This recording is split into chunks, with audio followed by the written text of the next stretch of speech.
Hello and welcome to the grand finale of Gathering Shadows, in which the party have been sent to investigate the monastery of St. Cuthbert, which has stopped asking for its supplies, stopped sending monks down to pick them up from the trading post. And in addition to that, another monastery, the monastery of Palo at West Town, sent an expedition of monks here to find out if there was a problem, and those monks never returned. During their investigation, the party, working their way up towards the monastery, encountered ogres in the mountain pass and were ambushed by ogres, which they eventually fought their way past, only to encounter undead on the bridge. Undead that there's not been a suitable explanation for yet, to be entirely honest, but on arriving at the monastery, it quickly became evident that something was wrong. People were nervous, there was a lot of tension.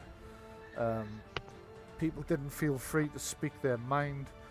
And whilst investigating, the bard, Nicholas Marty, discovered that the reason for all the fear of the shadows seems to be that there is very definitely something in there, as the shadows coalesced as he tried to get into a secret area of the library and attacked him.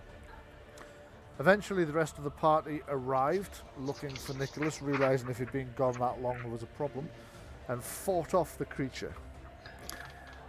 By this point he had already begun to suspect there was a ritual going on somewhere in the monastery over the course of the time here, so you headed into the crypts to try and find where this might be occurring. As you did, you were ambushed by creatures that initially presented as monks, but during the conflict it became rapidly apparent that they weren't monks at all. They were some kind of shape-shifting doppelganger. You managed to fight your way through the doppelgangers, but 2 seconds. Okay. Sorry, I'm just being alerted to take my painkillers there. Just a second. You've found your way into a secret vault inside the monastery's deepest. Well, it's actually not deepest, it's come sort of back up into the mountainside somewhere. But inside the monastery hidden part, there's this red-walled, dark vault. As you've entered, you've discovered some kind of bizarre ritual going on there. There's the people that were pretending to be the high table monks, the most important members, the abbot and so on, are at the front trying to cast some kind of spell at this strange face that's in the walls, a stone-carved face with magical symbols around it. Many of the monks are chained to the walls. You've actually rescued the real abbot, so you know that the one that's pretending to be the abbot is in point of fact not who it claims at all, but is another shapeshifter.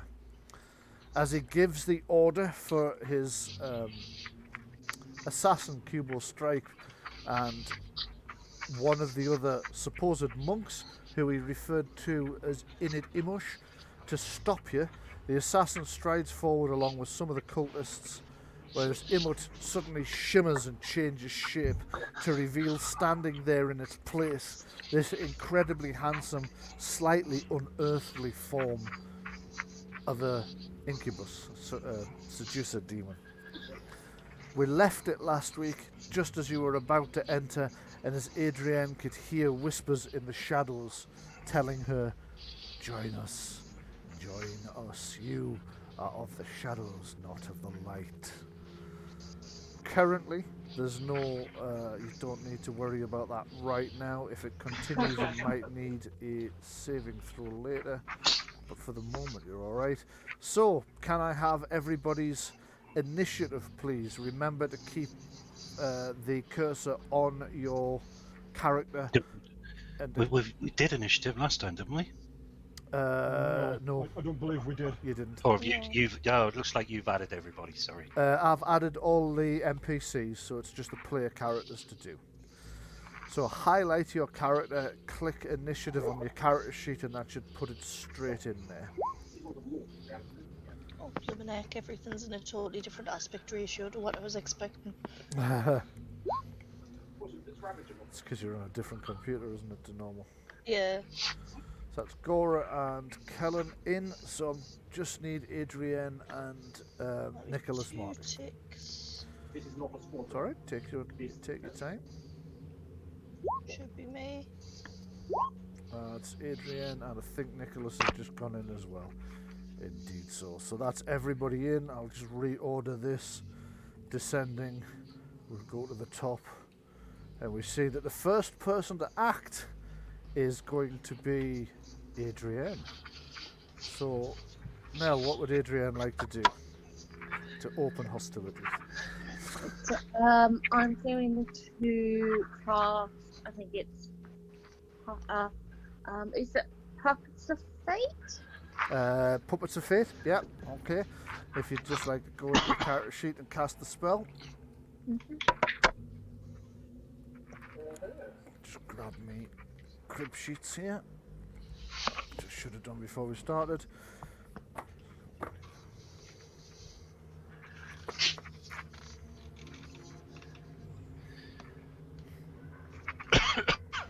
Okay, so you've scored a total of 12 with a target number of 13. It means you've just not quite managed to cast the spell. So as you try and summon your magical energy to cast Puppets of Fate, you're just distracted by this whispering that you keep hearing in your ears, just enough that you mispronounce one of the key components of the spell, and the energy just starts to dissipate. So it still costs you the mana, but the spell hasn't gone off. So let's have a look. Next up we have one of the doppelgangers, and that one's currently involved in a ritual. It'll not act this round, it might next. Another doppelganger also involved in a ritual, and then it is Janosch Iglanor, the man that was, or the creature that was pretending to be the abbot. So on this round he is going to interrupt himself to cast a spell, as this is right at the start of what he suspects is the fight that might define whether or not he succeeds at what he came to do. So, Infernal Sorcerer, Janosch Iglanor, character sheet, spells. Let's just have a look. I planned out last night what his first spell was going to be. Let's see if I can remember. So, magic.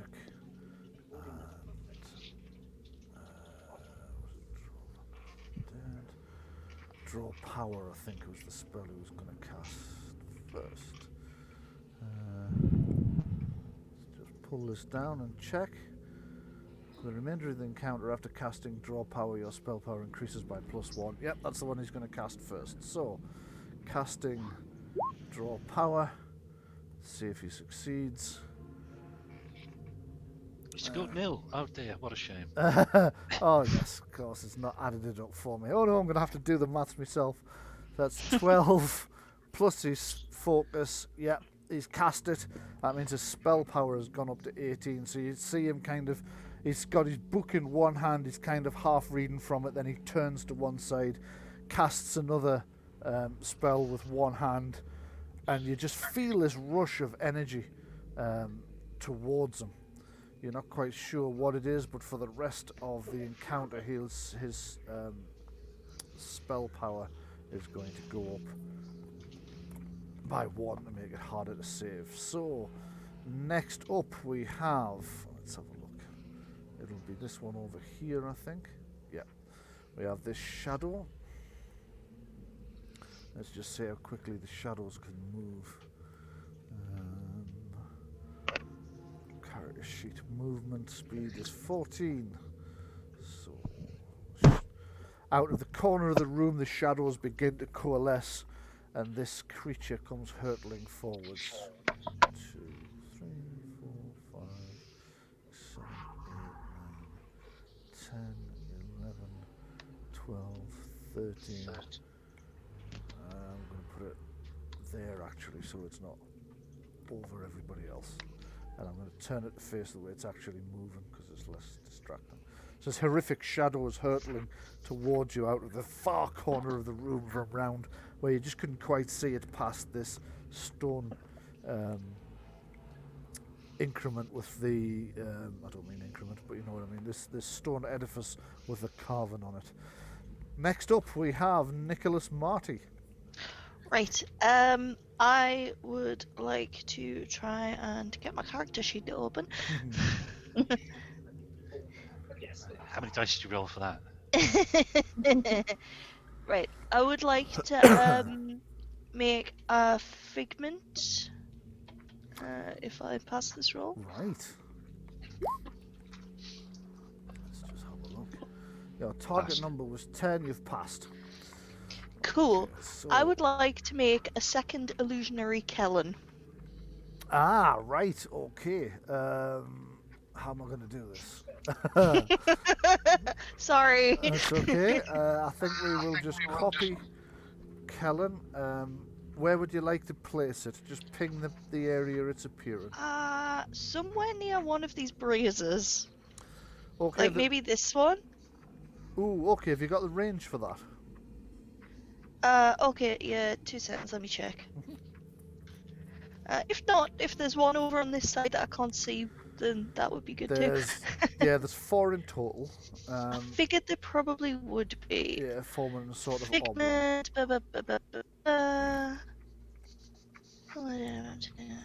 I think I can see the plan here. This is obviously to draw the enemy's attention in 2 separate directions. Nice plan. It doesn't appear to have a range unless I'm missing something. Okay, let's just take a look. Which book was it from? And I'll take a look in the rules. I think it's in the expansion. The companion rules, okay. And it'll be an illusionary spell, presumably. Yes, it's Illusion Arcana. Okay, so taking a look at magic. That's page 49 on the strap, Brian. Page 49, excellent. Thank you.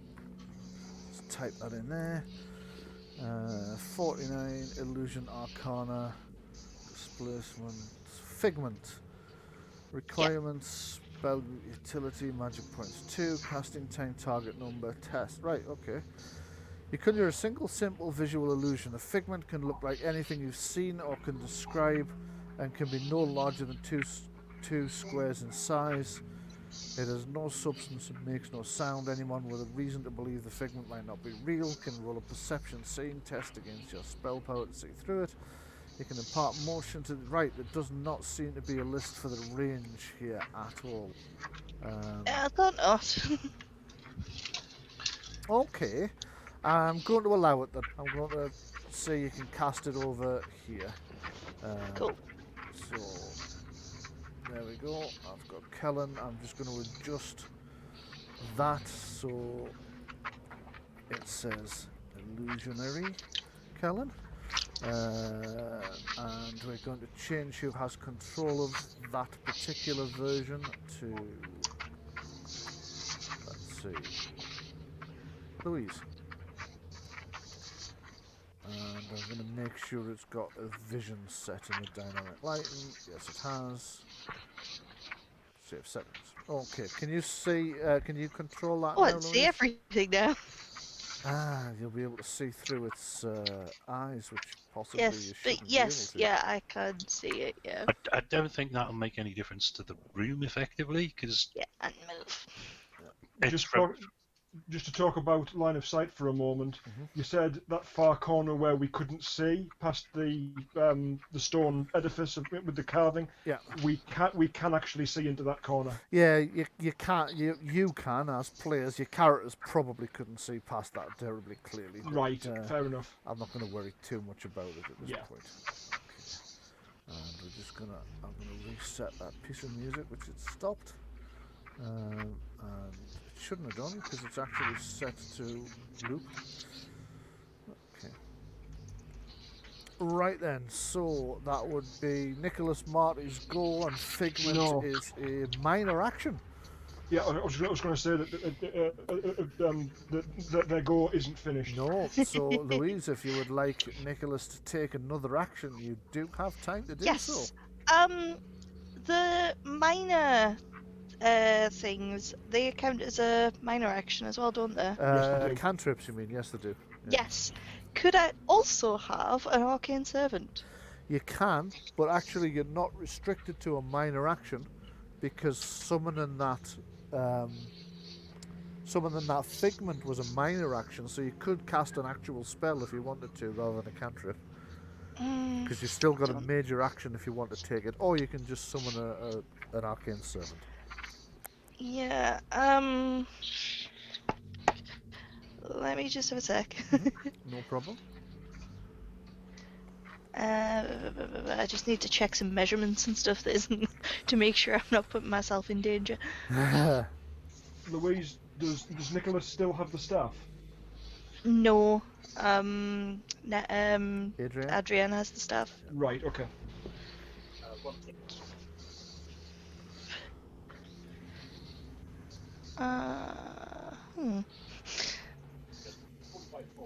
Okay. I have a second on here that doesn't appear to have a range on it. Okay, what's the spell? However, it's Arcane Spring. Will be water magic. Yes, I believe that one's in the original book, I believe that's in the main rules. Okay. but I'm not 100%. Okay, no problem. We'll take a quick look. It is in the main book, and it's on page 75 on the strap. 75. And it is arcane.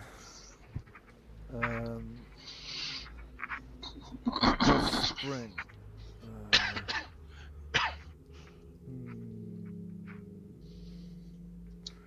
That can actually knock somebody down. I'm looking at. Okay. Got it. Arcane Spring. You cause a number of gallons of water equal to your willpower, minimum of 1, plus 2 gallons if you have the water arcana focus. Which you do. Pour out of nowhere. This water can pour into a container and is clean and safe to drink, onto a small fire to quench it, or even onto a target. Such a target must make a strength might test versus your spell power to avoid being knocked prone. That's quite potent. It's what I used on the mushrooms. That's right. Except it's more potent than it was then because I've got the focus now and I didn't then. Also, you're quite right. I don't see a range, so I'm going to give it sight. You're gonna I'm going to give it a range of sight because it doesn't list a range. So that probably means it's anything you can see. Okay, in that case, I would like to cast it on this brazier. You'd like to cast it on that brazier to put the brazier out, presumably. Hopefully, yeah. Okay, so that's arcane spring. You have to roll for it. Yeah, I was just about to say I'm just gonna roll it, but I'd accidentally knocked my power cable out there. So, Whilst you're rolling for it, I'm going to look for an appropriate. oh, actually, I think that should be +2 as well. Yeah, Okay. you've made it anyway. You passed. Okay, so a sudden gush of water, I should say, gusts would be wind, erupts right on top of the brazier. What's your spell potency? Spell power? It'll be 12. Probably. Yes. Or is it? What is it? What's your willpower? My willpower is 1. But then I've also got the focus. the focus. So it's Would add 10. the 2 to Well, it says spell power 10. Is that not correct? That doesn't sound correct because it can't be correct because spell power will be at least your plus willpower plus 10. It should be 11. So So it'll be 13 with the focus. it will indeed. Yeah. Right. Okay. Okay, so I'll just turn the light off from that brazier. We'll just move the Vasa over the top of it to show a big sploosh. Vash just seems to have. Well done, Oh, I'm Louise. interested in something, but now I can't tell because I don't want to move forward. Because firstly, I can't move forward, but secondly, I don't want to put myself in more danger. But I'm curious about something up in that corner now. Okay, fair enough. Okay, so the brazier goes out with a sudden fizzling sound. There's steam all through that area, gushing out in large gouts at the moment. The reason I asked you for your spell power is I'm going to see if the blast knocks the brazier over, and it does. So there's sparks as well as bits of lit coal go bouncing across the floor. It's a very spectacular sort of. There's water, there's steam, there's sparks all over the place. Obviously, the sparks are where the water hits them, just fizzle out, but some of them bounce down towards the south before going out as well. Hey. So there you go. Nice one. So that's Nicholas Marty done. That's Abbott Cadogan, who's still very injured. I know you healed him, but it's not so much injuries as dehydration and not having eaten. So he's going to... just need to see what he can see from there. Okay, he can see the wounded monks chained to the wall. He knows they're his monks. So he yells to let you know that he's going to go and try and free the brothers.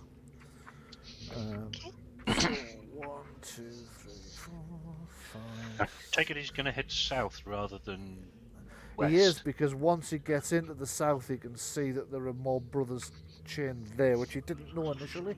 But he's going to rush for them because they're closer, and he thinks he's only got this one cultist to overpower if he heads in that direction. He's actually on the same page as us. Fantastic. Yeah, he's going to try and free the monks to add some extra fighting power to your side. He knows they'll have the same problem as him. They'll be very weak because they've been chained to a wall and not fed properly. But still, they are brothers of a martial order. So even weakened, they're still going to be worth knowing about. Yep. So it is Kellen to act next. The real Kellen to act next. Sorry, not sorry. I'm attacking this guy. You're attacking that guy there, right? You are? Okay, that comes as a bit of a surprise to that guy there. So he turns to face you as you come thundering in. You can hear the clanking of the heavy armour that you're wearing. He squeaks in fright and draws a sword from one hip and a dagger from the other. Tries to defend himself. Off you go. Okay, chum. Ooh. Are you charging, Sean? Can't charge more than 5 Yeah, squares. he's too Oh, far right, away. okay. Okay, so you rush in. He's desperately pulling his weapons out to defend himself. You swing high with the sword. He brings his sword up to block it, and you reverse your swing underneath because it was a feint, and you slash across his stomach. You've got 6 points of stunts. Do the damage and tell me what stunts you want to do, in either order, obviously. Oh, here's the issue, right? Yeah, that's kind of. I don't know. What should I do here? Oh, there we go. Stunts.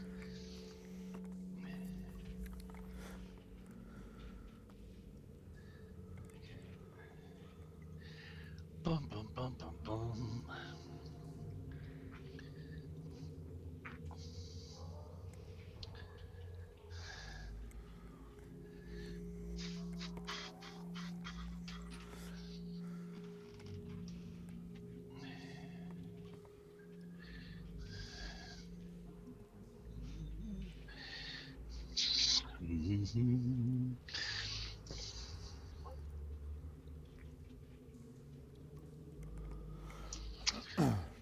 Yeah.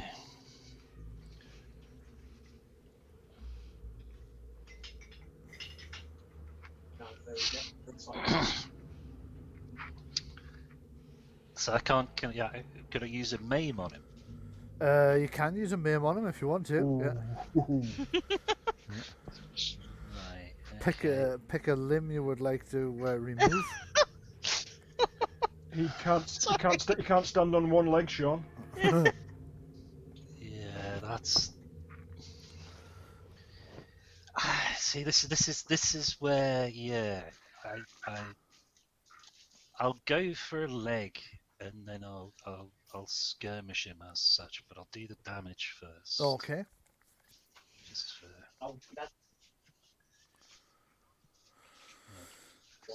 Okay, so 9 points of damage. Oh, actually, I don't need to open them. And he needs to make a Constitution stamina check. He does. I'm not sure if that's the best thing to do. Okay. It's up to you. Up to me, right. So, because what I could do is, if I'm going to do a lightning strike, knock him prone, and actually skirmish him for all 6 points in that case. So Okay. I'm going to attack him again. Yeah. I feel it's much better Yes. in this situation to attempt that. Does a 15 hit him? The 15, I believe, will hit him, but let me just double check. So we're looking for cultists. When does the knock prone come into effect? Right about now. So 15 is a hit. His defense is 14. So yes. Right, so that's another 10. Another 10 damage. That's another 8 he'll take through his armor. I just need to find his prone marker. He's going to be knocked prone, and then I'm going to knock him. I don't know.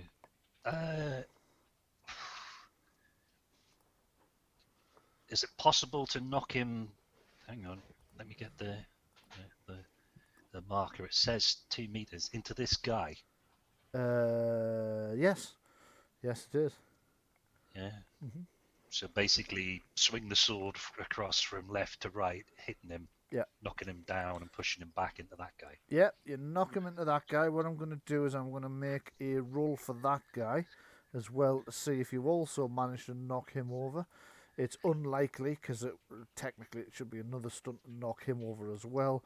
So I'm going to make it an easy test for him. So 9 or better he's going to need on his dexterity. But would you be surprised at this guy hitting him from behind? Yes, that's why I didn't make it a routine check. And he's passed though, he got 15. So he just manages to step very slightly to one side whilst that guy goes thundering to the ground right where he was standing. But it hasn't quite broken his concentration. It came close. Okay, so does the guy who was thrown manage to go through the circle? He's lying across the circle, certainly, yes. Right, okay. So it's not a barrier. It hasn't formed a barrier, no. Right, okay. Okay, so that's Kellen's major action, and his movement would have been his minor action. So that's Kellen done. It's Cubo's Stripe to go next, and his first action, his minor action... Did you say his name was Cubo? Cubo. He's got a bald head. Yeah. His first action is to push his dagger into like a vial of green liquid he's got, and then tied to his waist. He sticks the dagger in, pulls it out, and races in to attack whoever that is at the front of the line. So that looks like it's Gora now at the front of the line. Okay. So I don't think he's going to have any actions left by the time he gets to you, because I think that's too far for him to charge. But let's just have a look and see. What's his move? His movement is... So this is cue ball. And see, now you've got me thinking of him as cue ball. His movement is 14. So... just need to check the diff... Whoa! What the hell happened there? He fell over and stabbed himself. Oh, it went straight back on to move from... So that's 6.5 meters. So no. He's going to have run out of actions by the time he gets there. But Gora's now confronted by this quite large, angry-looking bald guy with cult tattoos down the side of his face. Got a dagger in one hand, and I'll just check to see what he's got in the other. A short sword in the other. He's got an axe at his waist as well on his belt, and he's got throwing knives on bandolier across his body. He looks like he knows his stuff, this guy, so you're pretty pleased he ran out of actions before he got to actually stab you. So it will be Cultist number 2 is busy this round. Doppelganger number 13, and I just can't see him. He's across the northwest. Number 4, I should say. Not 13. Is that the one that's on the other guard duty? Yes, it is. Okay, so he has to find out whether he believes that illusion or not. He does get a chance to realise it's an illusion because it just appeared out of nowhere. So I just Stealth. It's stealth. It could be a teleportation. for all he knows. So it's going to be a roll to see if he recognises it for what it is. So I need to look up that spell again, which was in the companion set, I believe. And it was Illusion Arcana. Is that a new Page Arcana? 49. Page 49. Yeah, illusion. It's basically you get a test on perception seeing versus spell power. Right, so what's your spell power? Spell power's your Did int you say? plus. Did you say Louise's spell power? Yeah. It was 13. 13, right you are. Okay, I just need to check. This is a doppelganger. Doppelganger, character sheet, spell power. Sorry, not spell power, perception seeing. Needs to beat 13 on this roll. 14, he's recognised it as an illusion.